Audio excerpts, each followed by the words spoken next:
Somebody say something now in the chat. Let me see. So that we can make sure that we're not crashing again. There we go. All right. Beautiful. Right. Okay, so let's get back to our sutta reading. I don't know when you crashed, but I believe we left off when the Buddha met Anuruddha, right? So that's where we're going to... the Buddha said to Anuruddha, I hope you're keeping well, Anuruddha, and friends. I hope you're all right, and I hope you're having no trouble getting alms food. We're keeping well, sir. We're keeping all right, and we're having no trouble getting alms food. I hope you're living in harmony, appreciating each other without quarreling, blending like milk and water, and regarding each other with kindly eyes. Indeed, sir, we live in harmony, as you say.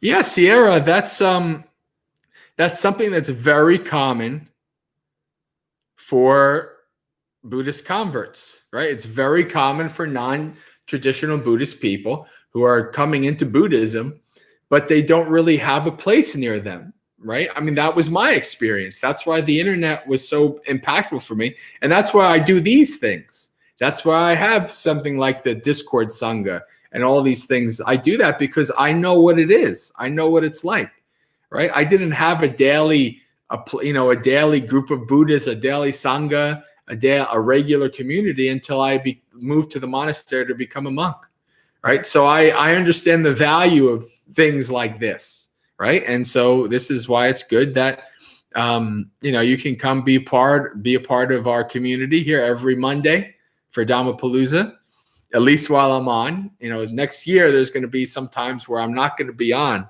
I'm going to be in some secluded, non-internet periods. But for now, here we are doing Dhammapalooza. Actually, I said next year, didn't I? This year, because we're in 2021.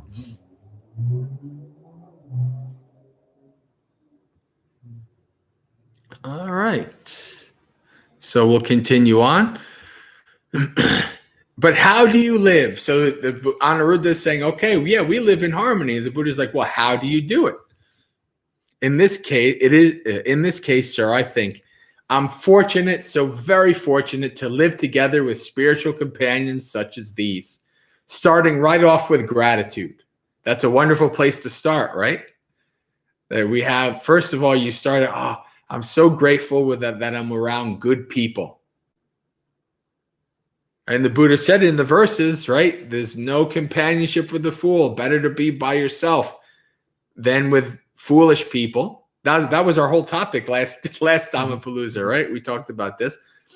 And if we have a good spiritual friend, then to do whatever you can to stick with them, right? So Anuruddha has this situation, and he said, I'm so very fortunate to live together with companions such as these. I consistently treat these venerables with kindness by ways of body, speech, and mind, both in public and in private. Right? That's also very good, right? How many times we when we're in front of somebody, we're like, oh, very so kind to them, but as soon as they turn their back, that's blah, blah, blah, blah, right? But both in body, speech, and mind, in public and in private, I practice treating these venerables with kindness. Yeah, with metta. All right. Anything to add, Bhante? It's just really, it's a beautiful description of how you can cultivate like harmonious community. Like it really does start with your perspective, your mind state. And I found when I started to come back to monastic community, when I had left many years ago, I had been kind of annoyed at all of the politics and the stuff that was happening in the monastery.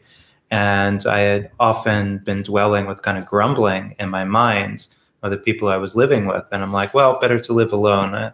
I don't want to deal with all these politics and all this stuff going on. When I came back, I very intentionally said, you know what I'm going to do every single night is I'm going to practice metta, and I'm just going to dwell in gratitude and on the qualities of that I appreciate in the people I'm with.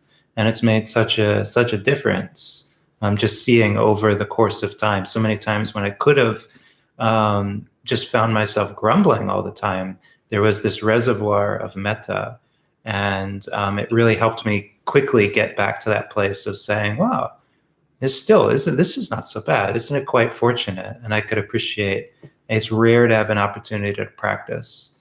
And so often we get caught up on wanting things to go our way or wanting to get an ideal, and we miss what we actually have. Mm-hmm. So this next line is interesting. Are you still doing wandering monk practice?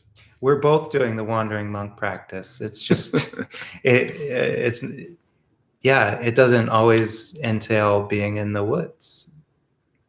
It means being homeless. Yeah. So this next line is actually a counterpoint to the line from the beginning. Let me see let's go back to the beginning real quick. It was the first verses. When many voices shout at once, no one thinks they are the fool. Right? And now here's this line that Anuruddha says. After he says, I live in gratitude, this says, I think, why don't I set aside my own ideas and just go along with what the Venerable's ideas, right?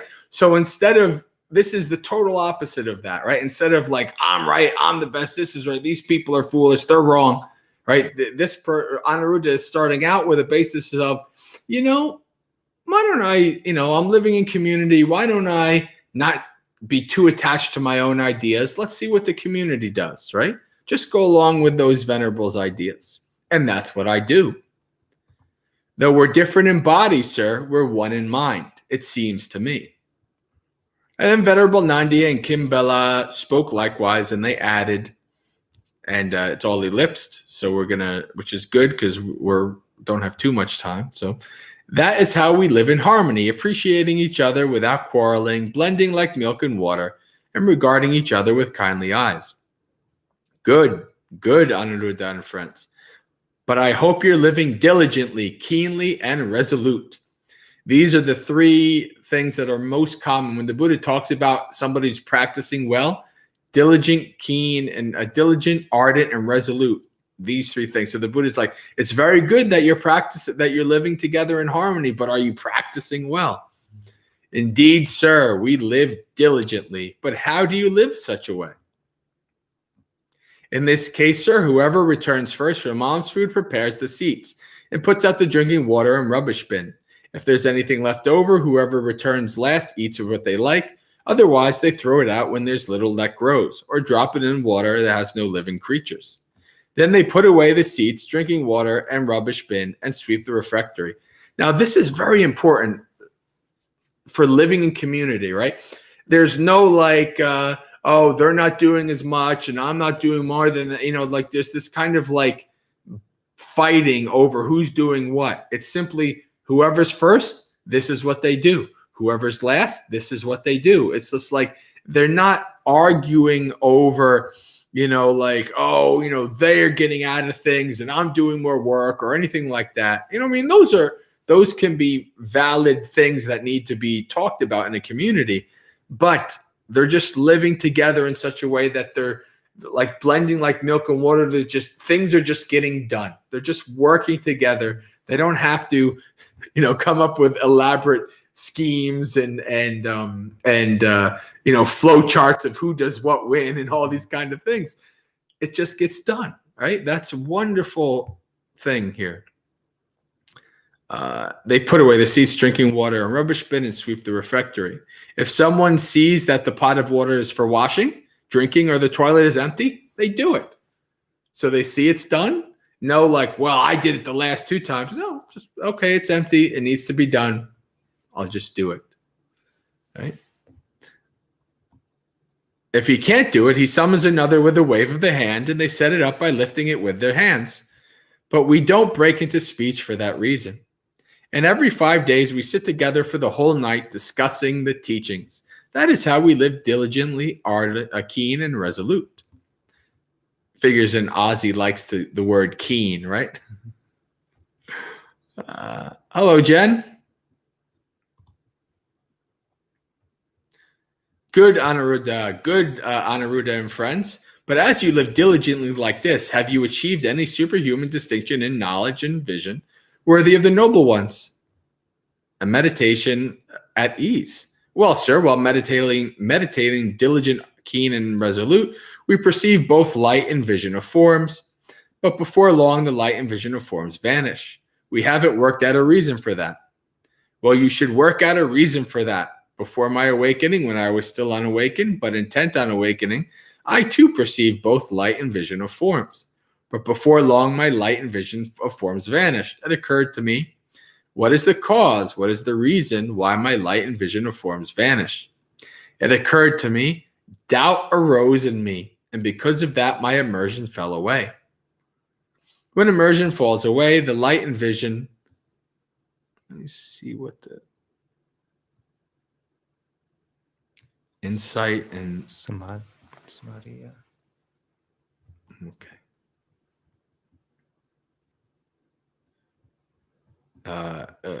When immersion falls away, the light and vision of forms vanish. I'll make sure the doubt will not arise in me. While meditating, diligent, keen, and resolute, I perceive both light and vision of forms, but before long, my light and vision of forms vanished. It occurred to me, what's the cause, the reason why my light and vision of forms vanish? It occurred to me, loss of focus arose in me, and because of that, my immersion fell away. When immersion falls away, the light and vision of forms vanish. I'll make sure that neither doubt nor loss of focus will arise in me. The Buddha is literally telling us his experience of how to do this, right? How to investigate it, how to examine. Okay, this is the case. Well, why is it the case, right? To see that the hindrances have arisen, etc., right? And how to make them cease, right? So the Buddha is giving a play-by-play of how he did it before he was awakened.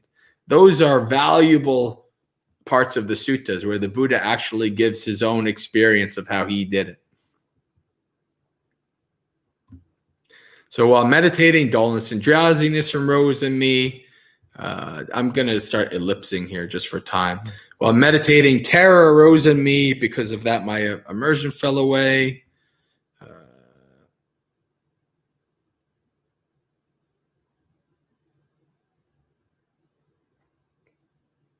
While meditating, excitement arose in me. Because of that, my immersion fell away.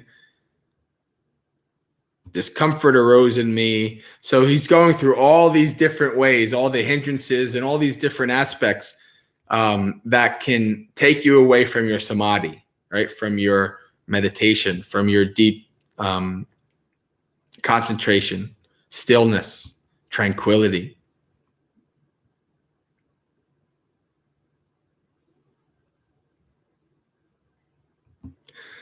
While meditating, overly lax energy arose in me. Longing arose in me. Yeah, this is good. I'm glad we're this because this is. But it's worth saying. I had forgotten that there's some really nice similes mixed in there, but because of time, it would take quite a while to kind of tease them all out, especially when there's so many ellipses. But you can go back and look at the sutta for yourself, and there's some. Especially dealing with how you dial in your energy and how you notice what defilements, what hindrances are coming up at each particular stage. So it's a really great way that it's rare that the Buddha is giving like specific kind of instructions for the development of meditation, but this is one of those places. When I understood that doubt is a corruption of the mind, I gave it up. When I understood that loss of focus, I hear it, and here it's already ellipse. Dullness and drowsiness, terror, excitement, discomfort, excessive energy, lax energy, longing. Perception of diversity and excessive concentration on forms are corruption of the mind. I gave them up. While meditating, diligent, keen, and resolute, I perceived light but did not see forms, or I saw forms but did not see light. And this went on for a whole night and a whole day, even a whole night and day. I thought, what is the cause? What is the reason? It occurred to me, when I don't focus on the foundation of the forms, but focus on the foundations of light, then I perceive light and do not perceive forms.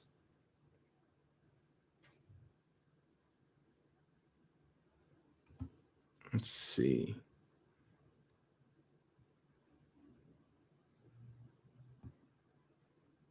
So this is when it occurred to me that when my immersion is limited, my vision is limited. When I don't have very strong samadhi, deep state of stillness, then I can't see, right? Because my mind is cluttered, clouded. This is why the Buddha says that one who has a concentrated mind sees things as they are. And with limited vision, I perceive limited light and see limited forms. But when my immersion is limitless, when my vision is limitless, and with limitless vision, I perceive limitless light and see limitless forms. And this goes on for a whole day and a whole night. And I understood that the whole bunch of this are corruptions of mind, and I gave them up. I thought, I've given up my mental corruptions. Now let me develop immersion in 3 ways. I develop immersion while placing the mind and keeping it connected, without placing the mind but just keeping it connected, and without placing the mind or keeping it connected, with rapture but without rapture, with pleasure, with equanimity. When I developed immersion in these ways, the knowledge and vision arose in me. My freedom is unshakable. This is my last birth. Now there is no more future lives. This is what the Buddha said. Satisfied, Venerable Anuruddha was happy with what the Buddha said. All right, friends. So, anybody still there? Type in the chat so that we can know that we're still going on. I don't see anybody in participants, so maybe nobody actually can type in the chat.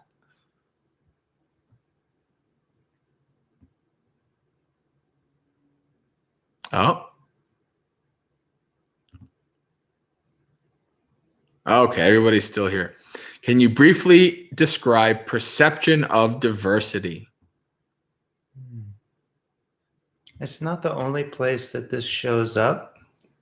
One example I can think of is the Buddha talking about equanimity based on diversity or equanimity based on unity. And he points out that equanimity based on unity is stronger. So it's a rather esoteric concept, to be honest. But it deals with a very subtle inclination of the mind when we're noticing the differences in things.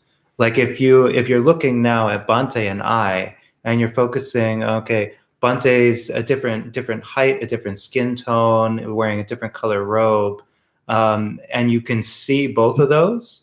That would be your mind differentiating between things. Whereas not having the perception of diversity is you're seeing 2 guys. You're seeing the things that are the same in a particular scenario. So especially if you're going to be talking at what they're developing is they're developing the divine eye, the ability to use their mind's perception to see forms rather than their physical eyes. When the mental eye is cleared by samadhi, but then the Buddha is pointing out to them that this is not. It's not like you've just got a projector screen and you're going to see whatever you're going to see. This is based on mental conditions. So the way that you're using your mind, if you're focusing on how things are different, you're going to be getting different results than if you focus on just the similarities in things. And he's actually. It's very skillful in the teaching. He develops how you can use the development of the divine eye to purify the mind of hindrances. And he leads Anuruddha straight through his apparent goal, which is to master the divine eye straight to enlightenment. So letting go of the perception of diversity is part of how you develop the base of equanimity. Yep. Now, Jason did something I didn't know that you could do. I thought the average person couldn't post a link in the chat, but he did. All right.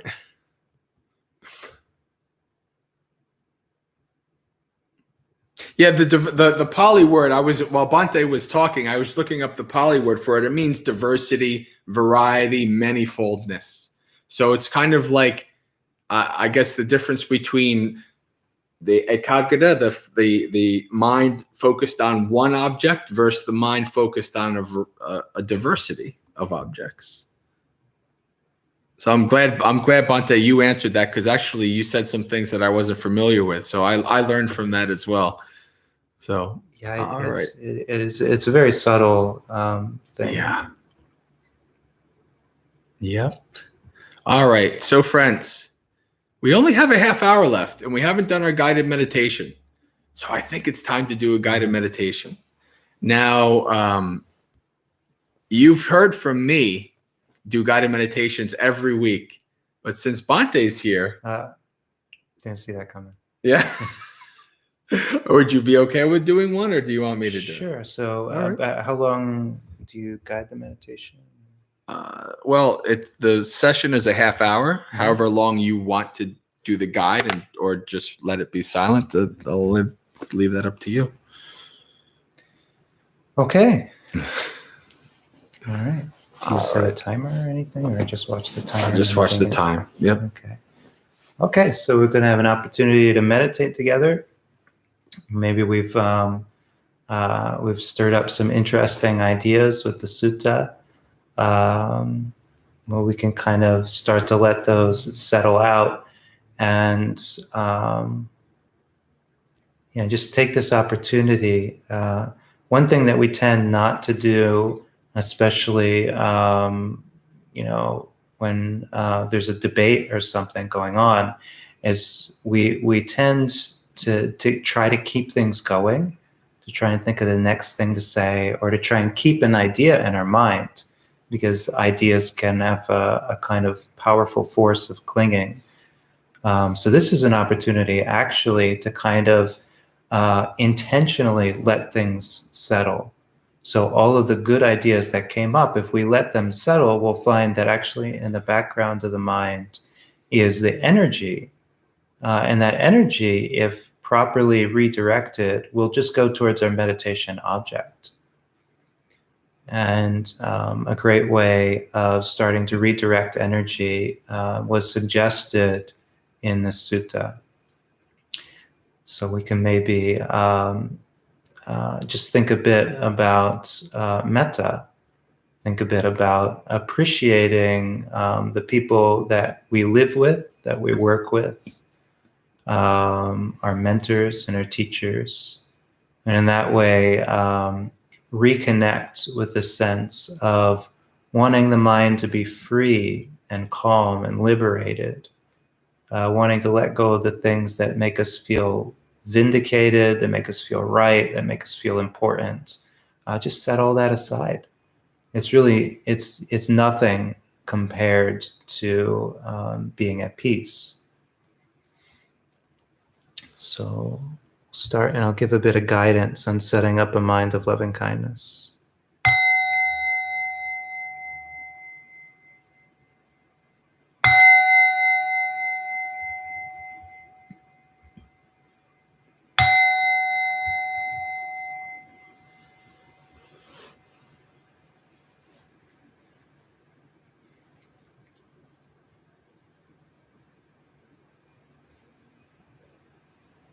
First, take a moment just to begin hearing the sounds around you, to feel your body wherever you're sitting.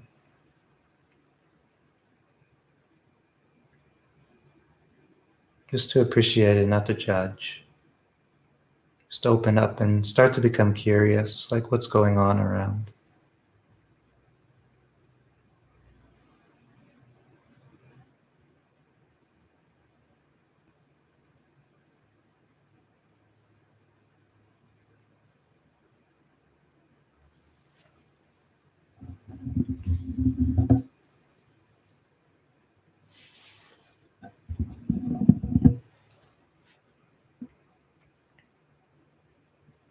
We can connect with that sense that nothing that's going on outside can really come inside.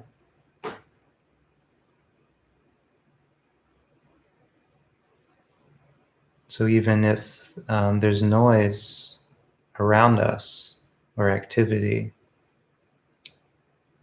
that doesn't need to have any impact on our mind.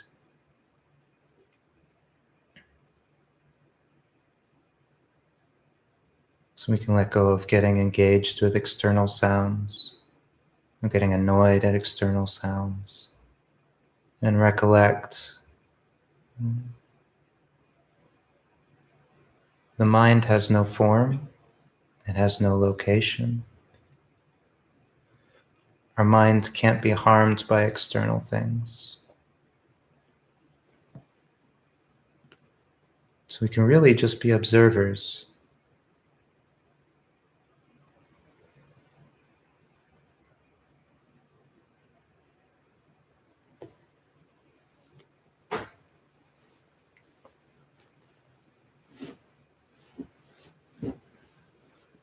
And we can tap into that, or tap into the sense that we're safe.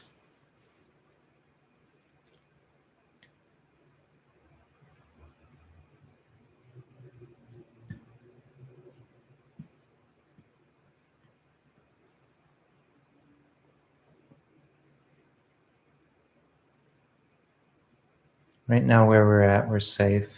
There's no need for worry or concern. For a half hour, we can just not get involved with external things. If our phone or our computer is buzzing, we don't need to answer these things right now.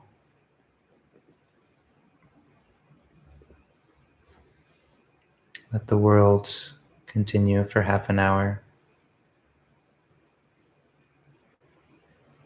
And just set up this sense of being an observer, a kind observer, being happy to let things go their own direction.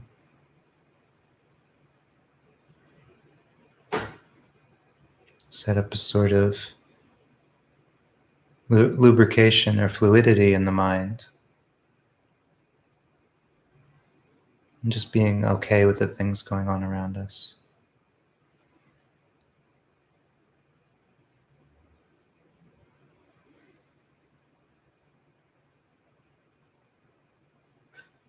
Now, I usually like to begin a session of loving kindness meditation by thinking of something that I've been given today.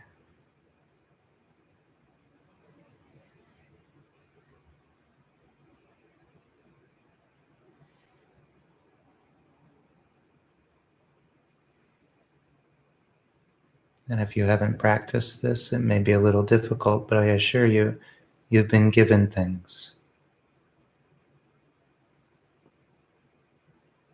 And if you have practiced it, you may find that the second you're reminded that you've been given things, the faces of the people who've given to you come to your mind. There's a lot of metta in the act of dana, in the act of supporting others.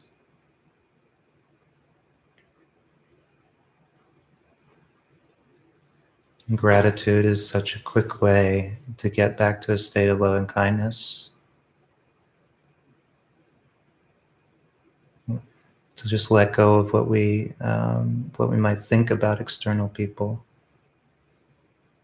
Just see if you can remember that moment where you were given something, even seemingly intangible things like a service, like somebody holding a door open for you or giving you a bit of extra space.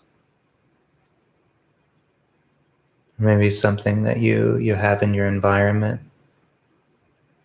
Maybe the phone or the computer that you're using. Maybe somebody helped you get that. I hope you pay for it. Or maybe somebody gave you a greeting. This can be some of the friendliest gestures. Somebody just saying hello, saying thank you, or wishing you well. Whatever comes to mind.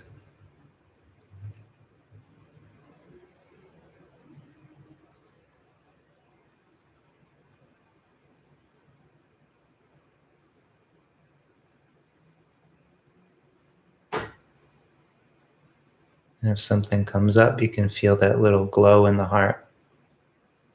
So metta is also a conditioned response. So there'll be a bit of a resonance in the heart. When we bring to mind an act of generosity, just as it brightens the heart of the person who is giving, it can brighten the heart of the person who's receiving. And we dwell with that for a minute. And if it starts to fade, then maybe we can think of something else that we were given today.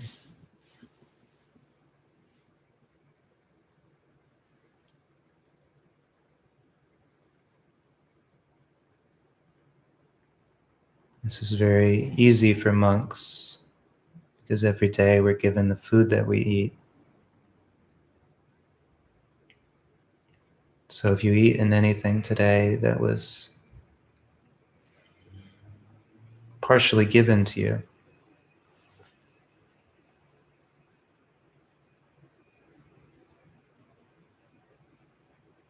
somebody cooked that food, or somebody grew those vegetables.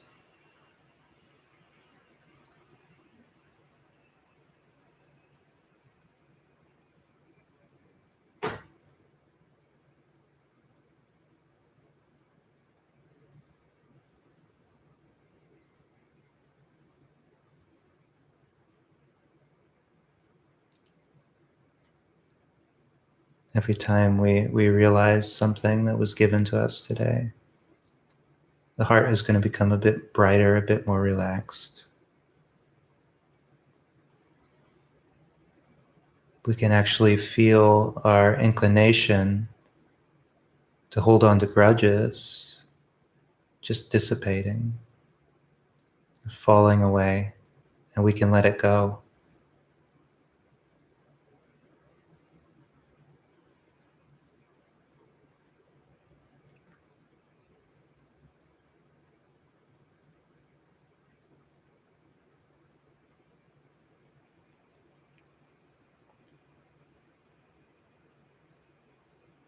And if we find something that brings us a lot of joy,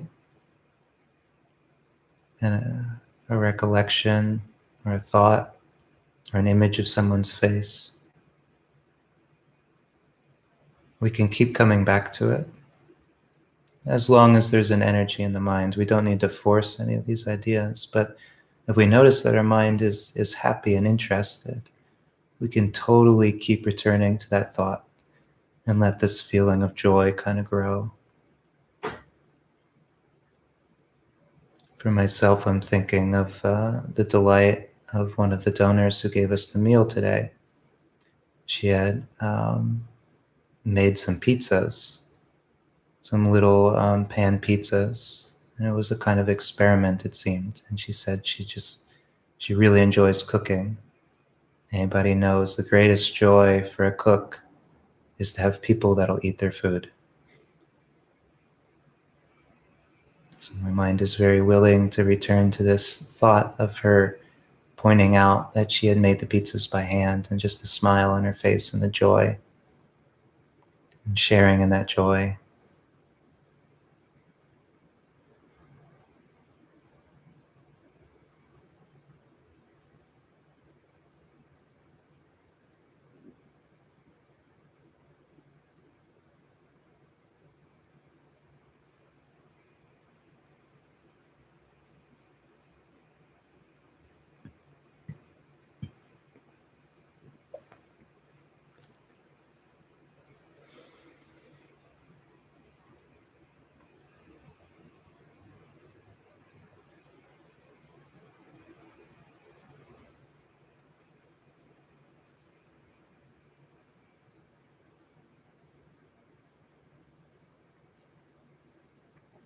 And if it starts to feel like you're trying too hard,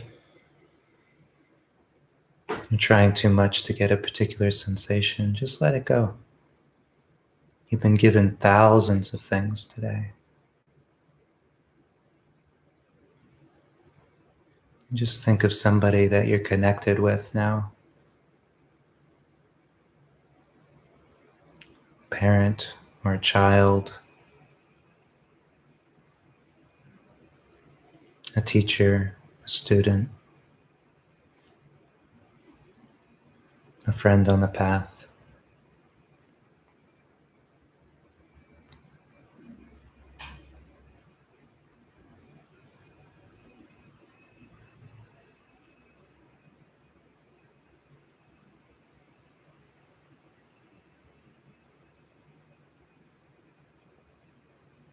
Just let all of your grudges and enmity fall away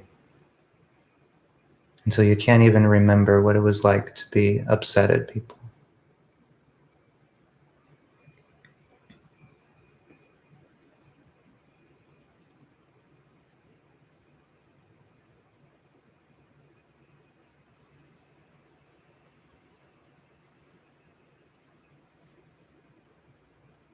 And allow yourself to do something really quite radical and just love everybody.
And if you're feeling generous, if you're feeling more relaxed and more free,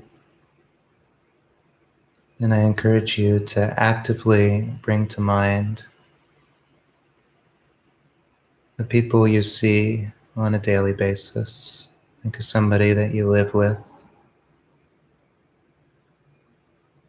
Think of somebody that you work with, somebody you go to school with. Just apply this same open and friendly state of mind to this person. If you find there's any argument in the mind that comes up, any annoyance or grievance, just let it kind of be dissolved by that same state of mind you had for the person who gave you something.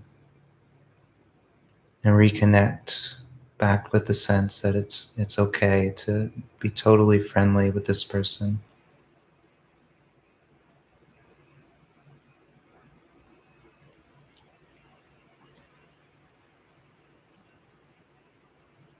Let any ill will you might have for them fall away. Reconnect with any image you might have of their smiling face. Joy over their successes. Happiness for the good things they have.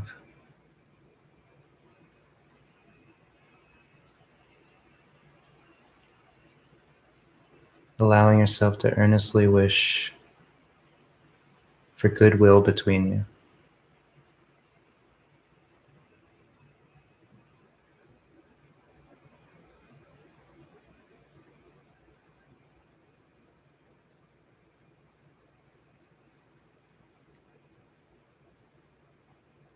Because this is where metta will really become a liberation of the heart.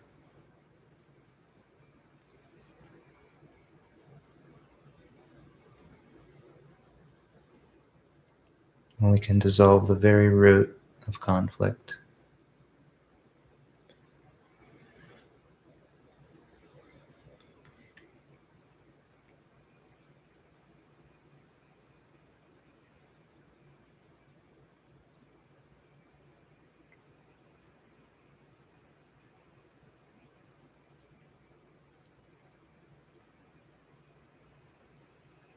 And dwell together with everyone, just like the Anarudas.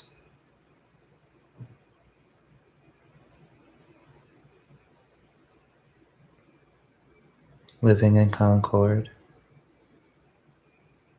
with mutual admiration, blending like milk and water, looking on each other with kindly eyes.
Okay, friends. Thank you to Venerable Bhante for leading us in this guided meditation.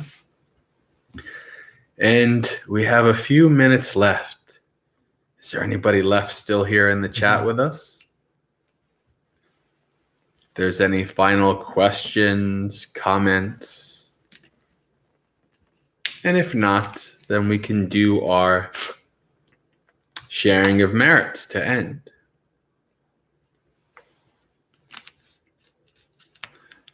Joy in the morning. Oh, welcome, Joy in the morning.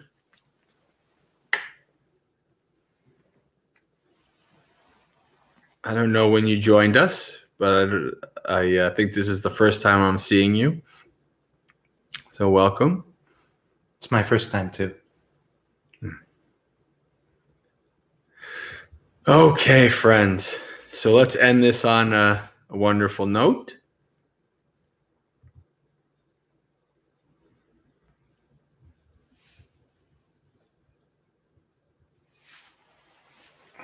So we'll do the Pali and then the English. Dukkha patta chani dukkha bhaya patta chani bhaya sukha patta chani sukha hontu sabbe pipaniyo ettavata cha amehi sampadang punya sampadang sabbe deva anumodantu sabba sampata siddhya akasata cha bhummata deva naga mahidika punyantang anumoditva charang rakantu sasanang. May the suffering ones be suffering free, and the fear-struck fearless be. May the grieving shed all grief, and may all beings find relief.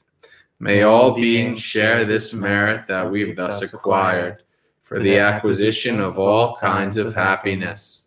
May all beings beings inhabiting space and earth, devas, nagas, and yakas of mighty power, share this merit of ours. May they long protect the Buddha's dispensation. Sadhu, sadhu, sadhu. Okay, well, welcome, Joy. So feel free to join us next week. Dhammapalooza is every Monday. We're on the East Coast USA here time. Gray is in New Zealand, so it's probably about the opposite, but we do 8 p.m. to 10 p.m. Eastern USA time is when we're on. When I'm on, Bhante is free to join or not join as he wishes. He has his own things. So we will do this here every Monday, and I do a few other things on the channel as well. So if you liked what you saw here, you can subscribe and check out the rest of the channel. Okay, friends, thank you for joining us. Until next time, Sukhi Hotu, may you be happy. Practice well and be well.